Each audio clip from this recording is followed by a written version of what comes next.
Sí, doctor.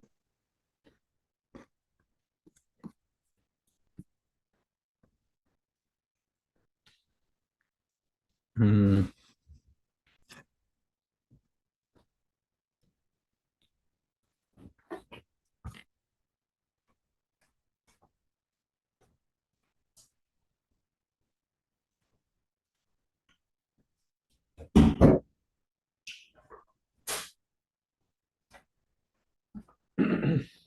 ya. Mercedes, ¿se me escucha? Sí, Sí, doctor. doctor. Ya, Mercedes. Ya, bueno. Buenas noches con todos. Teniendo la clase de hepatitis aguda que les piden en en el tema de la universidad, en verdad es muy complejo que les hablen de hepatitis aguda y hepatitis en general. Igual, eh, cuando hablas de hepatitis aguda, también sería bueno que entiendas un poco sobre la crónica, sobre todo la tipo B. El tema es hepatitis en general, ¿no? Entonces, ¿ustedes tienen luego división de temas, de subtemas, hepatitis aguda B, hepatitis crónica B, más al D, o, bueno, o conceptos así, o cómo es la teoría? Mercedes. Doctor, se ha dividido en hepatitis aguda y crónica, ¿no? ¿Quién hace la crónica?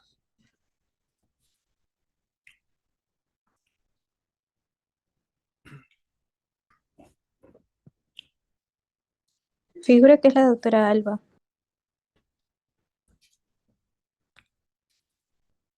Ok, igual aquí les voy a intentar explicar un poco de la hepatitis crónica tipo hepatitis B, porque es súper importante y cada vez que lo repaso y se los explico, lo entiendo más. Y es corto, pero son puntos claves. Igual, si por ahí ya saben más o menos, te los digo. Entonces, mm, arranquemos. Para nosotros evaluar un paciente con alteración de las enzimas hepáticas, generalmente la evidencia científica nosotros nos basamos en base a guías, la American College of Gastroenterology, la AGA, la ESG. Dependiendo de ello, como mis alumnos sabrán, dependiendo del tema que estamos tocando. Un momentito, voy a bajar esto. Y dentro de esto, ustedes tienen que entender un concepto básico. El concepto es hepatitis aguda, se denomina como daño de parénquima hepático, menos de 6 meses de evolución, a diferencia de una hepatitis crónica. Y el tema de hepatitis tiene que ser diferenciado de la injuria hepática y de la falla hepática. Por ejemplo, ¿alguno de ustedes ha leído algo de esto? Mercedes. Sí, doctor. ¿Tú has leído algo de esto? Sí, doctora, he leído más o menos. Ya. Si yo te pregunto, Mercedes, paciente varón de 50 años acude a la emergencia por malestar general, fatiga, al examen laboratorial presenta TGO y TGP en 1000, paciente presenta INR en 2 y alteración, y lo ves estable y tranquilo, pero a las horas comienzas a ver que comienza a hablar incoherencias y somnolencia. ¿Cuál es el diagnóstico?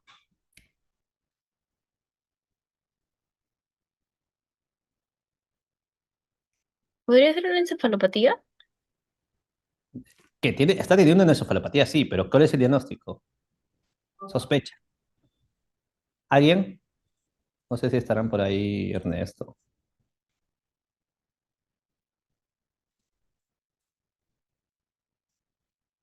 Una hepatitis aguda. Ya, ¿La hepatitis falla hepática? con falla hepática. Entonces, ese es el concepto. O sea, mira, a mí cuando me viene un paciente, bueno, yo soy de Reliati, entonces a mí cuando nosotros vemos en tópico o me mandan interconsulta, me dicen, doctor, este paciente está con falla hepática, y yo le evalúo, veo que las transaminasas están volando, pero veo que el INR está normal y no tiene trastorno accesorio. Es una hepatitis aguda. Lo que quiero que entiendan es, la hepatitis aguda por concepto es daño de parénquima hepático. La hepatitis aguda son transaminasas muy elevadas, pero tú puedes tener transaminasas en 5000, 3000, pero eso no traduce la severidad del cuadro. Tú no lo puedes decir que me estás diciendo que me estás llamando por un ALF ALF es acute liver failure, como llamamos a falla hepática aguda en inglés. Entonces me dicen, oye, doctor, le estoy llamando por una falla hepática aguda, ALF. Oh, pero ¿por qué? Si tu paciente está orientado. ¿Y cómo está su perfil de coagulación? Normal, doctor. Ok, pero es una hepatitis. Puede ser múltiples causas. Pide el examen, está, y ya está. A diferencia, que me dice, doctor, te llamo por este paciente que está con transaminasas elevadas y lo noto somnoliento, doctor. ¿Y cómo está su NR 2.0? Ah, ok, eso es una falla hepática aguda. Entonces, el concepto de hepatitis aguda es daño de parénquima hepático con la elevación de transaminasas. A diferencia de la injuria hepática, donde tiene que haber ictericia y sobre todo prolongación del INR. Pero sin falla, sin trastorno del sensorio. Cuando comienza el trastorno del sensorio, se denomina falla hepática.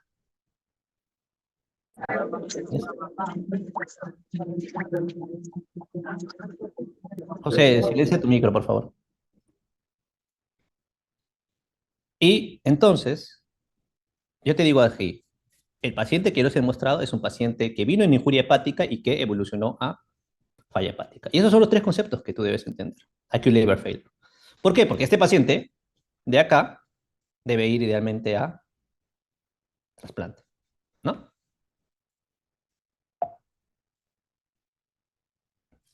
Entonces, las causas pueden ser múltiples y veremos las más importantes, ¿no? Las alcohólicas asociadas, virus de la hepatitis A, pero tocaremos un poco la B y la C de todas maneras. Y vemos las múltiples causas que pueden haber de hepatitis asociada. Sabiendo que algunas hepatitis pueden predominar sobre todo elevación de transaminasas, pero hay hepatitis con patrón colestásico porque tienes que entender todo el mecanismo, la patogenia, el fenómeno inflamatorio o de la estructura que tiene el hígado, tanto en su triada portal, la parte de la hepatocitaria con el colangiocito y las estructuras asociadas que puedan ver alteradas. Cuadro clínico inespecífico. Algunos se ponen amarillos, pero no todos. Malestar general, fatiga, depende del contexto del paciente. El diagnóstico va a depender mucho del cuadro clínico, la causa etiológica de base y la interpretación laboratorial. Por ejemplo, paciente de 20 años con malestar general, fatiga, cansancio y se ha puesto amarillo. Le tengo que pedir sí o sí laboratorios. Se ha puesto súper amarillo. Ok, yo sospecho como principal causa por edad, incidencia, tal y todo lo demás presenta normal, hepatitis A. Viral tipo A, probable. Pedir IgMA y otras pruebas asociadas. Pero hay unos pequeños algoritmos que te dicen qué es lo que tú debes hacer cuando tú llegas a un paciente, por ejemplo, con hipertransaminemia. Primero es hablar con tu paciente, examinarlo físicamente. Dos, cuando hay hipertransaminemia moderada, pero sobre todo en severa o masiva, siempre descarta hepatotoxicidad por drogas, que esto se llama DILI en inglés, o también denominado Drug-Induced Liver Injury, y patología alcohólica, y siempre evalúa signos de acute liver failure. Ojo, vigila que haga encefalopatía. Pídele todos los exámenes descartando las múltiples causas asociadas y siempre una ecografía abdominal, sobre todo si hay patrón colestásico, puede ser una colestasis intrahepática o puede haber patrón mixto. Si hay signos de falla hepática, posibilidad de trasplante hepático como una opción. Si no llegas a un diagnóstico a pesar de los estudios y tu paciente está bien, considera tomar una biopsia hepática. Y este algoritmo diagnóstico dice lo mismo, solo que recuerda bien que ante la sospecha de una elevación severa o masiva, si hay alguna sospecha de que se haya hecho ingesta de acetaminofén o intoxicación por paracetamol, considera su antídoto, N-acetilcisteína. Entonces, esto es más o menos lo mismo para que ustedes se lo queden grabado. Transaminasas elevadas, ya sea alteración de la función hepática con o sin colestasis, siempre descartar, drogas a la cabeza. Alcohol, valora el contexto clínico del paciente y pide las serologías virales más comunes y siempre una ECO nominal. A partir de ello, si todo sale negativo, considera la biopsia hepática, porque puede ser otra patología asociada de base. Causas específicas. Veamos las hepatitis. Entonces, en hepatitis aguda, la infección por hepatitis A, y esto sí, esto es pregunta de examen no solo para nosotros, en verdad te van a preguntar en la residencia en algún momento del día. Recuerda, hepatitis A es un ARN virus. ¿De qué tipo? Picornaviridae. Mecanismo de transmisión, orofecal. Periodo de incubación, 2 a 6 semanas. Cuadro clínico inespecífico. Puede dar ictericia en adultos, pero en la infancia o adolescencia suele ser fatiga y malestar general, náusea, vómito, dolor abdominal. ¿Ya? Viene una fase prodrómica que suele durar de 2 a 4 semanas hasta un mes, y luego comienza la sintomatología inespecífica y la hipertransaminasemia severa, y puede haber signos de ictericia asociada. Y lo que tú vas a pedirle para diagnosticar, obviamente, es una IgM para virus de la hepatitis A, que te va a salir positivo. Pero recuerda que luego esto va a curar y se va a subir la IgG. Eso ya lo saben, porque es más o menos el concepto de inmunología básica. Pero recuerda que la hepatitis A, el 90% suelen tener un curso clínico agudo que produce una remisión espontánea. Y el manejo es de soporte, nada más. ¿Qué pasa? Que hay un 1% de pacientes que puede haber una hepatitis fulminante con falla hepática aguda. Entonces, el número de pacientes que pueden desarrollar hepatitis aguda por hepatitis A es un 1%. Pero hay algunos pacientes que pueden presentar colestasis prolongada, sobre todo de hepatitis recurrente. Y estos fenómenos asociados a hepatitis recurrente se forman porque se dice que el virus de la hepatitis A puede generar o puede tener cierto tropismo asociado en base de fenómenos de inmunocomplejos, como que quedan como el anticuerpo para la hepatitis queda como un fenómeno autoinmune que acaba afectando al mismo organismo y lo interpreta como a la IgG o, a otra parte del virus de la hepatitis A, digamos, como un fenómeno de persistencia de infección, y el cuerpo lo interpreta así y comienza a seguir infectando y hace ciclos. Perdón, infectando no, dañando el hígado, porque en verdad ya no tienes la hepatitis, o sea, ya es curada, pero, entre comillas, pero lo interpretas como una especie de fenómeno de anticuerpo.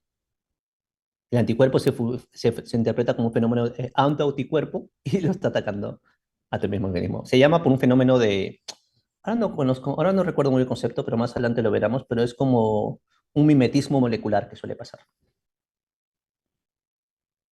Hepatitis B. La hepatitis B aguda es asintomática en el mayor porcentaje. Hay hipertransaminasemia y suele interpretarse con un antígeno E positivo, antígeno de superficie positivo y antígeno IgM core positivo. Ahora, esto es muy importante y esto es lo único que quiero que entiendan. Aquí se puede escribir, chicos. Aquí se escribe. ¿Cómo puedo escribir? Lo voy a poner aquí al lado.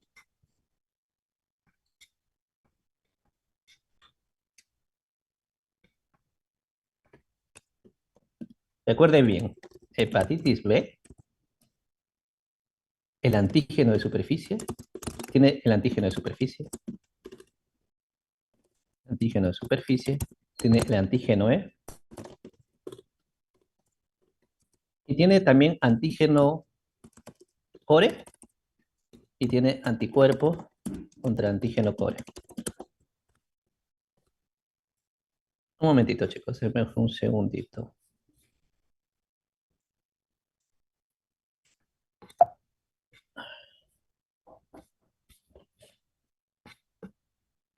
Toque. Chicos, ¿cómo puedo bloquear mi micro un toque? Es que me quieren consultar algo.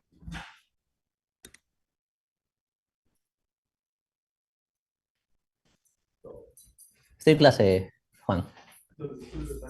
Dale, dale, avanza. No te preocupes.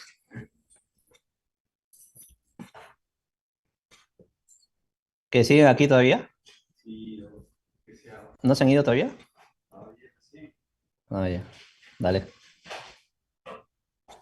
¿Cómo pongo esto?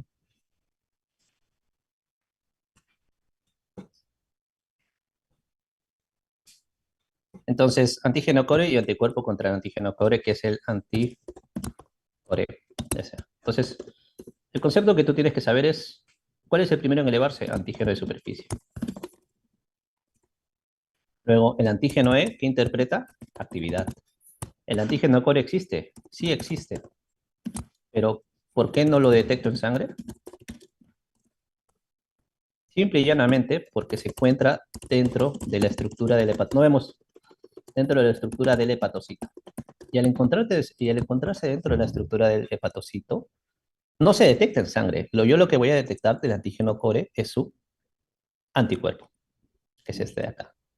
Por eso van a ver en algún momento que es esta etapa de acá, donde el antígeno core es negativo, porque siempre va a ser negativo, donde el antígeno de superficie va a seroconvertirse, va a ser negativo, pero todavía no se detecta el antígeno core. Y eso se llama el denominado periodo de ventana, que lo van a ver más adelante, pero estos son conceptos básicos.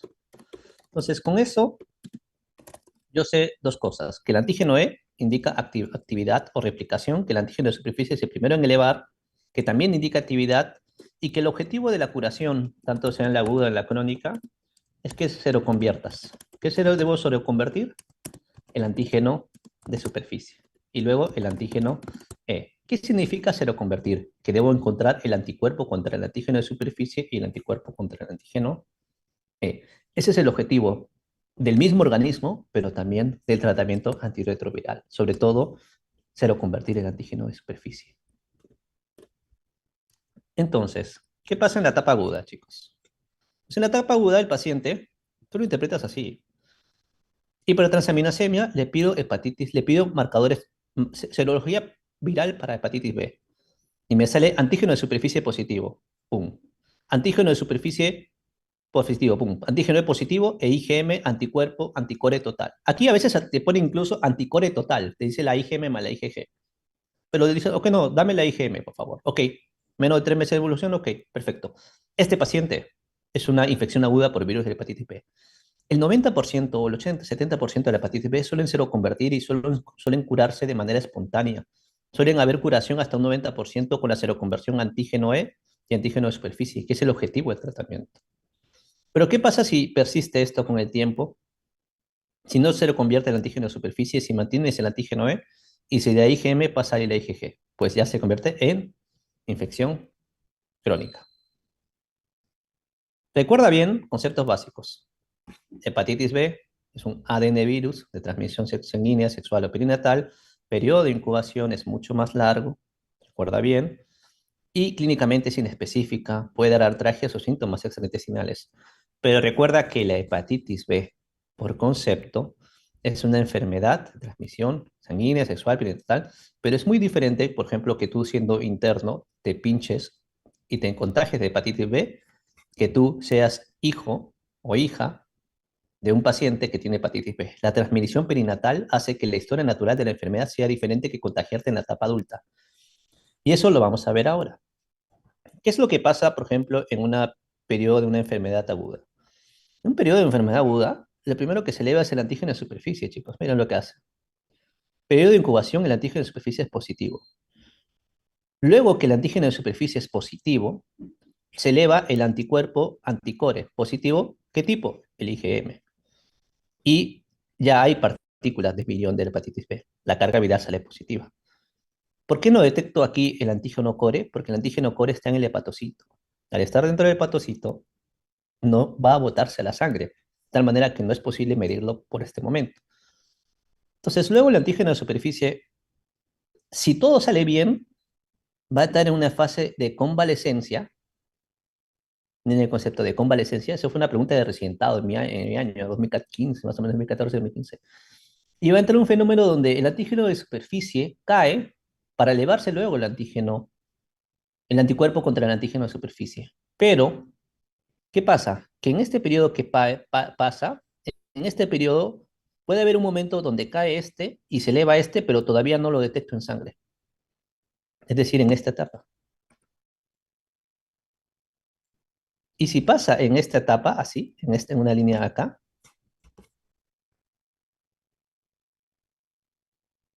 uh, acá, si pasa justo en esta etapa y yo le tomo muestras en esta semana, un mes, va a ser el periodo de ventana o periodo de ventana core. ¿Por qué? Porque lo único que va a estar positivo es el anticuerpo anticore. Porque está, está curándose la hepatitis, pero está todavía que no eleva el antígeno. Y el antígeno E prácticamente también va a estar, digamos, negativo en esta etapa. Tac, tac. Entonces, cuando solo tengo el anticuerpo anticore positivo en un examen de rutina, es porque estoy en la ventana core. Y esto de convalescencia es un poco más complejo, pero es muy interesante porque esto me lo preguntaron. Y ahora viéndolo bien, pero lo preguntaron para la residencia. pero muy interesante esa pregunta. Para ustedes no creo que le pregunten eso, solo podrían aprender más adelante. Entonces, solo quiero tocarles la infección crónica. La infección crónica es cuando tiene una duración de más de 6 meses. Y la evolución natural de una evolución crónica es que lamentablemente la hepatitis vaya evolucionando a la cronicidad del anticore se vuelva IgG, o también se llama IgG total o anticore total, y persiste el antígeno de superficie y persiste el antígeno E, es decir, no se curan. No se lo convierten, que es el objetivo ideal. Y vas a ir a dos etapas. Una etapa de hepatitis crónica, antígeno E positivo, una hepatitis crónica, antígeno negativo, que para ustedes tachen esto y solo vean que simplemente es una etapa de hepatitis crónica y otra de portador inactivo. Porque esta hepatitis crónica antígeno negativo es porque simplemente no lo traduce, no lo interpreta el antígeno E, pero no es porque el paciente no esté infectado, sí está infectado. Pero esto es más para especialidad. Entonces, y luego viene el portador inactivo. Luego de tu hepatitis crónica de portador inactivo, puedes ir a una fase de, entre comillas, curación. Y este es otro concepto. Fue una pregunta que le hicieron a nosotros, los gastroenterólogos, para ingresar nuevamente cuando postulamos a la especialidad. Y era una pregunta a mí también, así que ya lo había visto.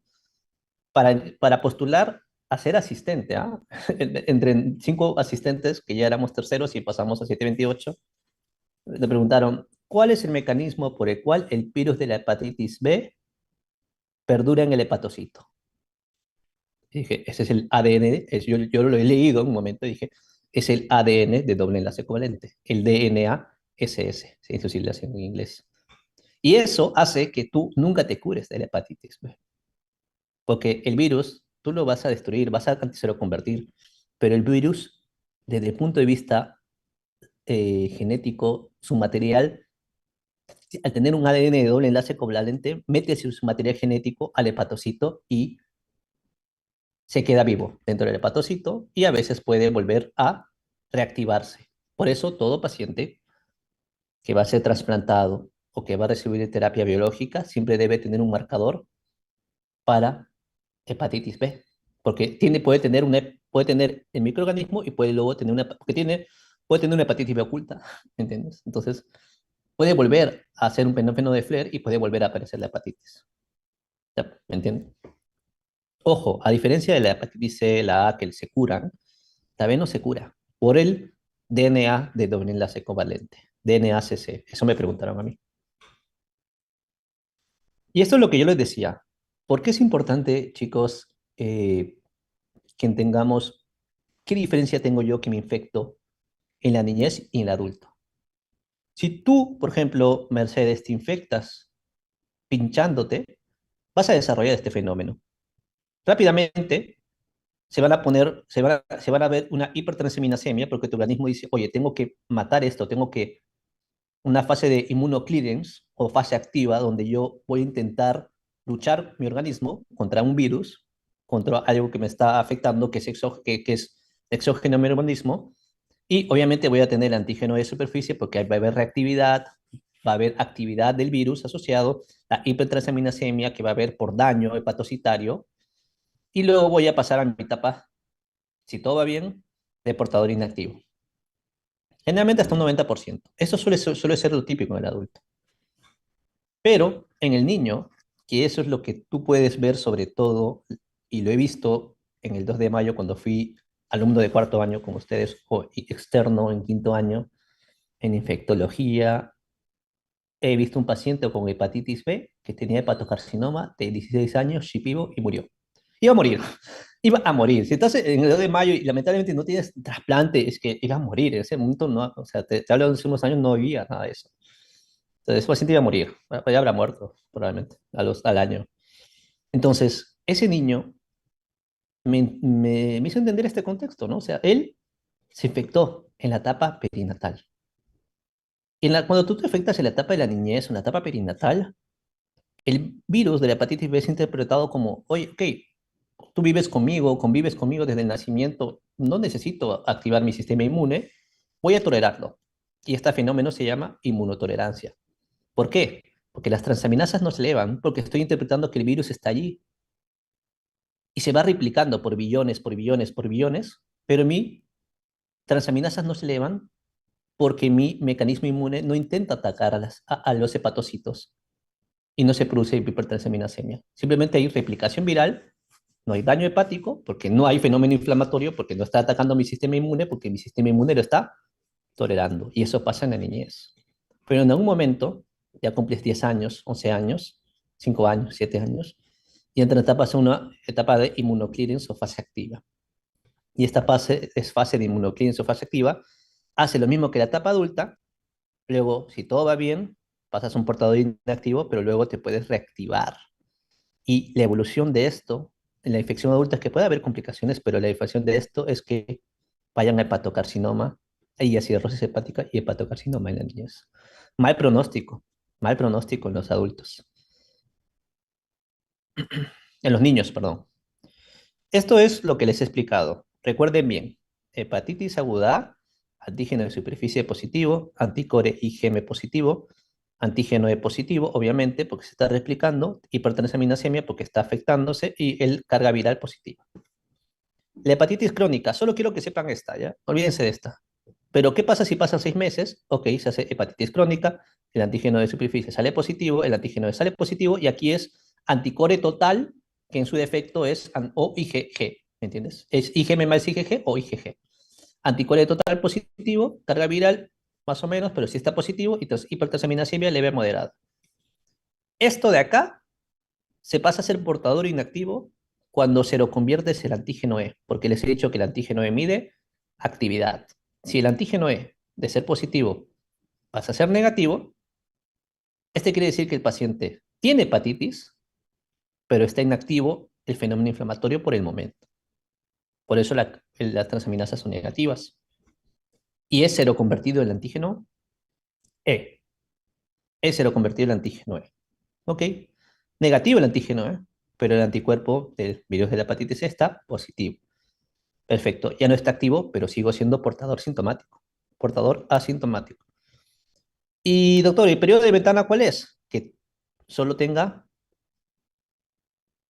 este de aquí positivo. Periodo de ventana. Todo sale negativo y este tiene positivo. Dejando de lado estos de acá, ¿no? Esto es lo único que se expresa. Y doctor, ¿y si me he puesto la vacuna, cómo sé si estoy inmunizado para hepatitis B? Con esto de acá. El paciente con hepatitis B, tú le colocas, y esto debe ser más de 10 a 20 para que salga positivo, y lo que tienes es el anticuerpo contra el antígeno de superficie. Si yo te tomo a unas pruebas de ustedes, chicos, si ustedes están vacunados y todavía perdura eso, es porque van a tener anticuerpo con el antígeno de superficie. Van a tener.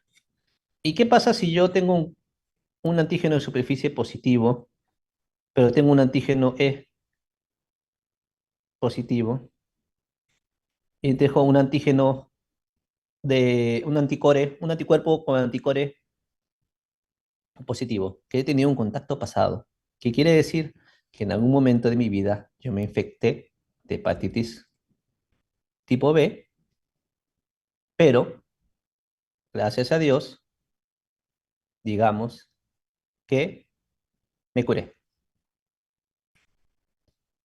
me curé. Tuve un contacto, está positivo, positivo, positivo, pero me he curado. Entre comillas, curado porque ya les he dicho que esto no se cura, se puede reactivar, ¿entienden? Hepatitis C.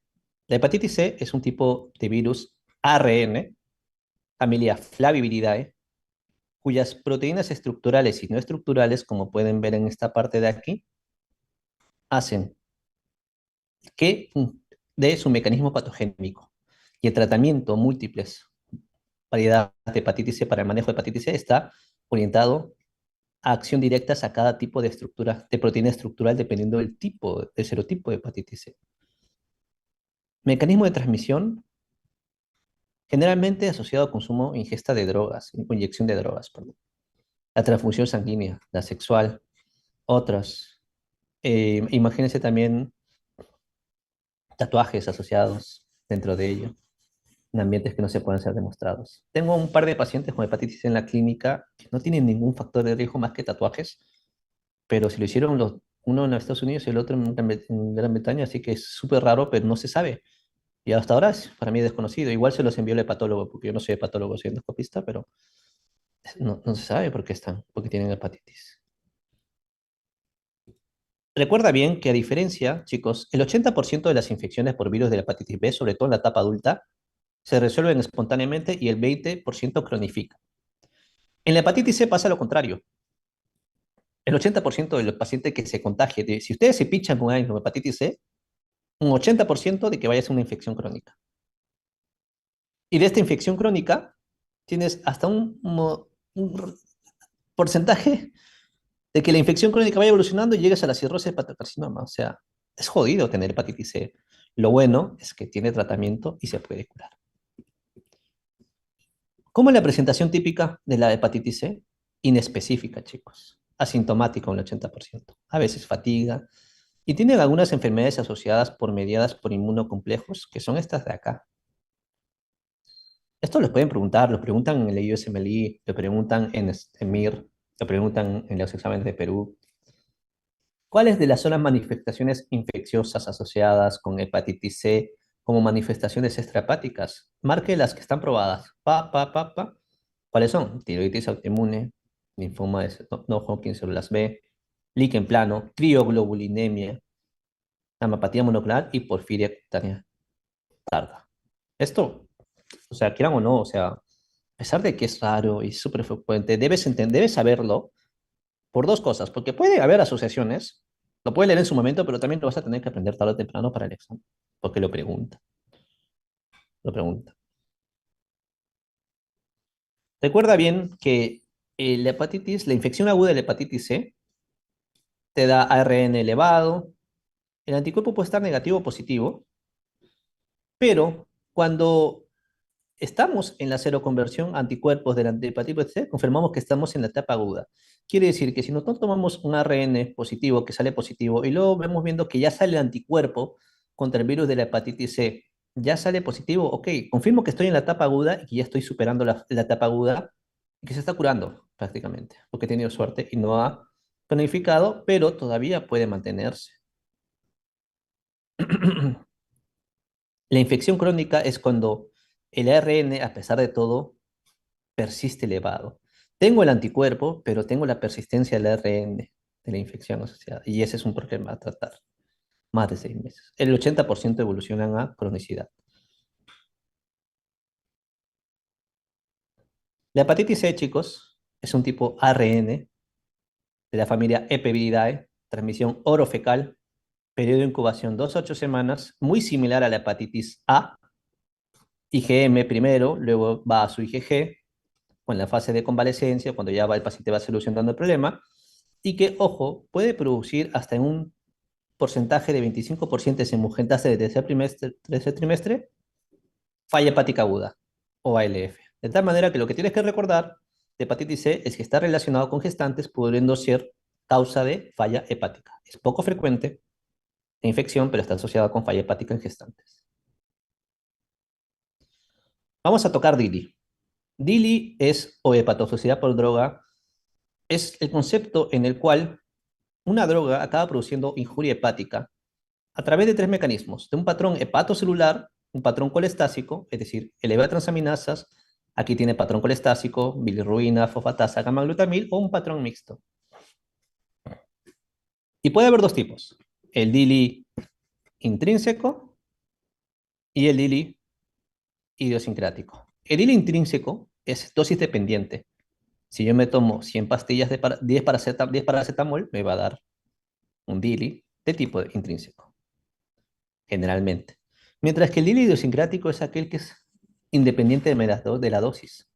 Yo le digo una reacción idiosincrática porque te doy una mínima dosis y desarrollas una hepatotoxicidad asociada. Asociado con la mayoría de drogas como valproato, amóxido clavulámico. Y puede ser dos tipos, no alérgico y alérgico, pero eso ya es para especialidad. Pero ¿cómo es el mecanismo de acción, chicos? Y esto sí quiero que lo entienda un poco, cómo es el concepto o cómo puede producirte el paracetamol una hepatotoxicidad por drogas o un DILI, que es el concepto. Solo recuerda bien, si alguna vez te lo preguntan, que la hepatitis colestásica predominantemente es por amoxiclavulámico. Ojo, ¿ya? Mientras que la hepatitis aguda viral like, donde predomina el daño hepatocelular, está asociada con isoniazida y alotanos, pero sobre todo isoniazida. Entonces, este es el mecanismo de por qué se produce el DIL intrínseco de hepatotoxicidad por acetaminofén. ¿Ya? Entonces, acetaminofén o la intoxicación por paracetamol se acaba produciendo por por este mecanismo asociado. Miren, el acetaminofén por lo general debe ser a través de la glucuronidrogenasa secretado a través de metabolitos estables. Y otro pequeño porcentaje acaba siendo degradado por el citocromo P2E1 y estos de aquí, y acaba produciéndose un pequeño porcentaje, el NAPQI, que es un parte de la estructura de acetaminofén, que luego, gracias a las glutatióntransferasas, es estabilizado en metabolitos estables y excreciones.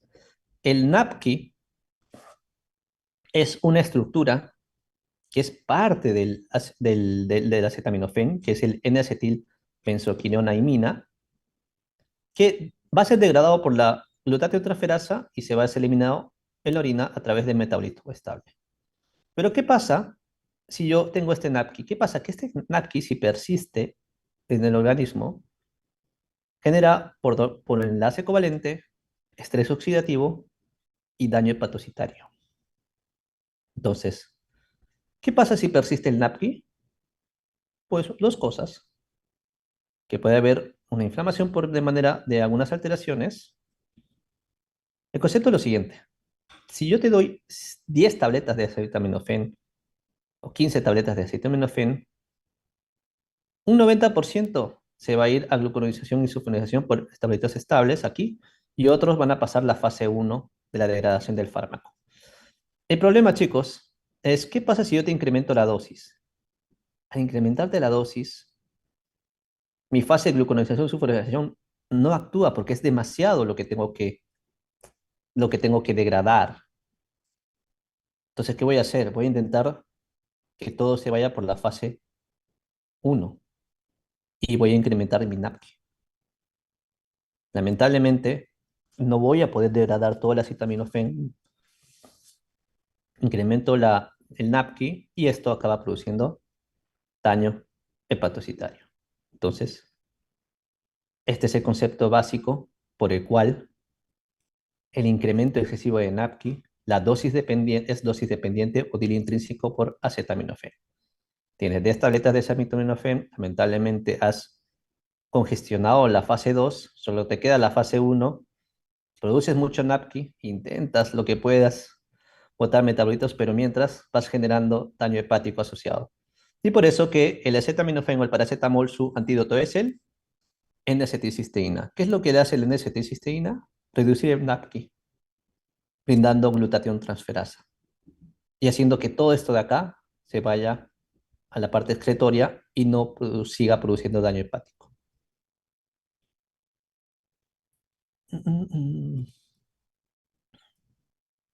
Este es otro concepto. El DIL idiosincrático es no dosis dependiente. Puede tener un componente no alérgico y un componente alérgico. Y el DIL idiosincrático, lo que yo quiero que entiendan, es que la droga es tomada como un xenobiótico, como un mecanismo de alergia asociado. Y ahí entra la hipótesis del apteno. La hipótesis del apteno es lo siguiente. Esto es muy bonito, se lo voy a explicar acá. En la hipótesis del apteno, la droga con la proteína se une por lo general, es presentado por la célula presentadora de antígeno, que por lo general lo que va a hacer va a ser resistente al daño y no va a activar la célula T. Pero en la hipótesis del apteno, lo que se dice es que no se sabe muy bien qué mecanismo, pero va a haber un momento donde esta droga con esta proteína es interpretada en un paciente que es susceptible al DILI, es decir, aquel paciente que no es resistente o que tiene una variabilidad del complejo de compatibilidad de membrana tipo 2 y la célula presentadora antígeno presenta la droga con la proteína, y lo general es que no pase nada. Pero si tiene una variabilidad de complejo molecular de histocompatibilidad, este paciente por tener una susceptibilidad acaba produciendo que se active la célula T y genera un fenómeno de autoinmunidad, como un fenómeno de autoinmunidad prácticamente se está comportando, y genere o por un momento tolerancia o sobre todo daño hepatocitario. Y esto es lo que se denomina como la señal de daño. Entonces, esto es lo que pasa.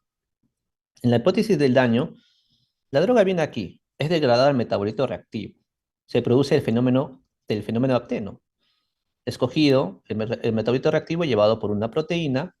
Por lo general, aquí hay un momento donde por lo general debe ir a la célula, el fenómeno apteno debe ir a la célula presentadora de antígeno y no debería pasar nada. Simplemente lo único que debería pasar es esto, que no se active, porque estoy detectando un organismo, digamos, no inocuo, digamos, que no pertenece a mi organismo, pero simplemente no debería activar mis, mi cascada de activación de linfocitos T, ya sea CD4 o CD8. Pero ¿qué pasa, chicos, si durante el momento en que yo estoy tomando este fármaco y estoy realizando mi fenómeno de aptenización y está en esta etapa, he tomado ayer mi fármaco, yo tengo una coestimulación al mismo tiempo de mi célula presentadora antígeno, ya sea a través de inflamación por una enfermedad inflamatoria asociada, o porque estoy con una infección bacteriana, o porque tengo una asociación con virus de la hepatitis B o B, o tengo virus. Es decir, puede que haya que en algún momento un paciente que es predispuesto o con una otra enfermedad inflamatoria o que esté infectado con un virus o con una bacteria y le das el fármaco durante este momento y al final esta coestimulación o la hipótesis del daño hace que lamentablemente haya una variabilidad de complejo molecular de compatibilidad y esto lo interprete como, ok, no te puedo ayudar, lo tengo que interpretar como algo dañino, activo toda mi cascada inflamatoria y hago hipertransaminasemia y hago hepatotoxicidad alérgica.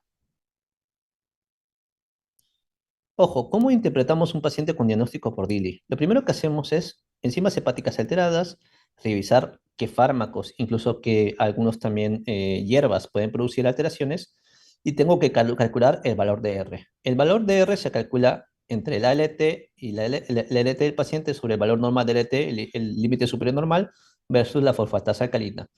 Y este valor de R lo que me ayuda para saber si el daño hepatocelular de tu paciente es el daño el hepático de tu paciente es apredominio hepatocelular, apredominio mixto o apredominio colestásico. Si es apredominio colestásico, lo ideal es que sí o sí debe ir primero a un estudio de imagen, sobre todo primera imagen, y luego ya vas viendo otras causas como lo que. Si es mixto hepatocelular, puede ir a estudio de imagen, pero sobre todo debería ir a las causas hepatocelulares o mixtas, donde predominan elevación de hipertransaminasemia, mientras que aquí predomina hiperbilirubinemia, gamma-glutamina peptidasa elevada, ¿no? Bueno, por último, chicos, para terminar, recuerden bien que la hepatitis alcohólica es una forma de hepatitis que tienen que saber, es una hepatitis aguda, que clínicamente el diagnóstico clínico se hace con Raising of Jaundice, que quiere decir paciente que viene con ictericia de manera súbita y historia de consumo de alcohol. Y esto es muy interesante porque yo nunca había visto una hepatitis aguda hasta que fui residente de primer año de Revalliati. Y con mi compañero de gastro te reúno, me dijo, oye, Brian, tengo una hepatitis aguda, voy a verlo. ¿Quieres venir a verlo? Y yo no estaba de guardia, estaba rotando. Vamos a verlo. Y como él quería ser hepatólogo, aunque ahora hace CEPRE, pero él le gustaba la hepatología, es muy bueno, ahora está también conmigo asistente aquí en el hospital. Me dijo, mira, oye, ¿qué paciente tienes? Digo, le dije, mira, ¿sabes qué? Tengo un paciente que viene, y esto lo quiero que lo entiendan porque les va a tocar. Paciente que viene por ictericia persistente, asociado a muchas veces ascitis, pero edema de miembros inferiores asociado, ictericia persistente, se ha puesto súper amarillo y no tienes una causa afiliada. Lo primero que van a sospechar de que ese paciente tiene un síndrome ictérico constructivo y tiene una obstrucción en la vía biliar. Y van a poner colangitis, coledocolitiasis, pero nunca le preguntaron al paciente, señor, ¿y usted de cuándo está amarillo? Hace 4 semanas. ¿Tiene dolor abdominal? Sí. Pueden ser múltiples casos, chicos. Pueden ser enfermedad de Weil, protoperitoneal Whipple, y puede ser infecciosa, espere, pero, señor, ¿usted toma alcohol? Sí. ¿Cómo está tomando últimamente alcohol? Bueno, llevo tomando varios años, pero las últimas 4 semanas me estaba emborrachando, o los últimos meses me estaba emborrachando todas las semanas. Y le pides exámenes de laboratorio y lo que ves es transaminasas normal, bilirrubina en 15, con la directa y la indirecta elevadas, una gamma glutamil también ligeramente elevada, una albúmina disminuida y un INR prolongado. ¿Ok?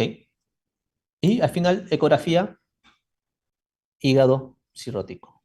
Entonces, para mí, pacientes cirrosis hepática debut, etiología alcohólica, probable hepatitis alcohólica. Valorar severidad, tengo que hacerle el score de Madrid. Es un score que lo pueden buscar, que mide varias variables, sobre todo laboratoriales, y te dice, si es más de 32, o el score de Glasgow, que también se usa, es hepatitis alcohólica severa y debería tratamiento con corticoides. Le das tratamiento por 7 días, valoras la respuesta y le haces el score de Lille. Luego, con el score de Lille, si todo ha ido bien, le sigue este tratamiento por 4 semanas. Si todo ha ido mal y sigue elevado, debe ir a un trasplante hepático como considerado una opción asociada. Pero lo que quiero que entiendan es que este paciente con hepatitis alcohólica es un paciente que se te va a pasar, te va a llegar a la emergencia, sobre todo si eres interno o trabajas en un hospital grande, y no vas a sospechar, porque le vas a pedir, vas a pensar que es ictericia colestásica, pero luego le pides que la ecografía es normal, el colédoco está normal, la tomografía del colédoco está normal, entonces no es una hepatitis colestásica. Perdón, no es una ictericia colestásica, es una hepatitis patrón colestásico de probablemente colistasis intracelular. Entonces esto posiblemente se trate de una hepatitis. Y le preguntas qué ha tomado. Claramente ha estado tomando. Entonces ha sido una hepatitis alcohólica. ¿Qué tienes que hacer? O sea, muchas veces me han puesto así, con angitis aguda, tal. Yo revuelvo al paciente hablando con él y siempre preguntarle si toma alcohol, sí, ok. Les separo todo, tomografía negativa, colédoco normal, no hay patrón colestásico, no hay causa estructural de la vía biliar. Colangio, sí, ni colangio, yo tomo normal, ni colédoco normal, ya tomo alcohol. Y está con injuria hepática porque hay prolongación del perfil de coagulación. Oye, pero ahora está en cirrosis, ya. Ok, ese paciente no tiene una colangitis aguda. Le están dando antibióticos. Eso pasa aquí en el REBA. Entonces, no, esa es una paciente con hepatitis alcohólica severa. Cirrosis hepática debut, hepatitis alcohólica severa. Por favor, iniciar corticoides a la brevedad. Le pongo prednisona o prednisona, 40 miligramos al día. Tal. Por favor, valorar la esclerosis a 7 días. Se debe subir al servicio de hígado, porque nosotros tenemos 15 camas en el servicio de hígado. Pum, subir al servicio de hígado. Lo reportas y ya está. Esto los pueden ver y lo han visto y varias veces es que si no lo has visto o no lo lees o no lo entiendes, posiblemente se te pase desapercibido, pero debes tenerlo como un planteamiento diagnóstico. Muchas gracias, chicos. ¿Dudas?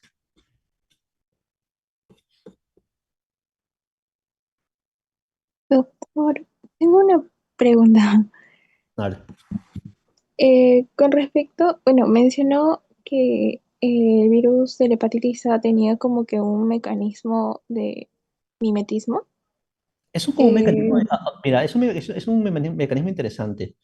Lo leí, no lo recuerdo a ciencia cierta, pero lo leí hace algunos años para intentar entender por qué había hepatitis recurrente o colestasis prolongada y justo en un libro de gastroenterología, de patología, publicado aquí por unos doctores, lo mencionaba y menciona que hay un mecanismo como de autoanticuerpos que es detectado todavía por la persistencia de la IgG. Es decir, se quiere decir que la IgG del virus de la hepatitis A es interpretado como un comparte mimetismo molecular como si fuese un agente externo y tu mismo anticuerpo, otros anticuerpos, o sea, es como que se comportase como un fenómeno inflamatorio que tu organismo quiere intentar destruir. Entonces se genera daño hepatocitario asociado, inflamación.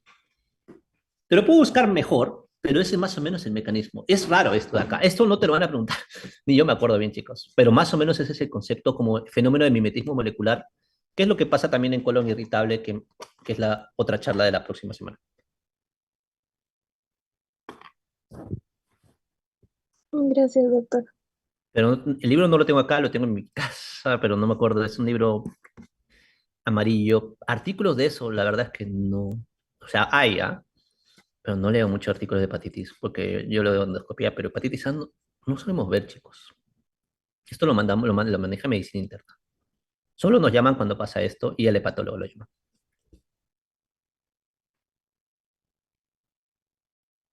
¿Dudas?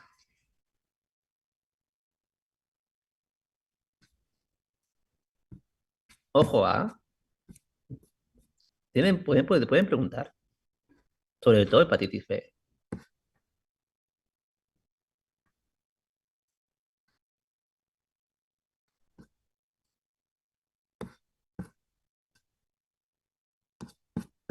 ¿Dudas?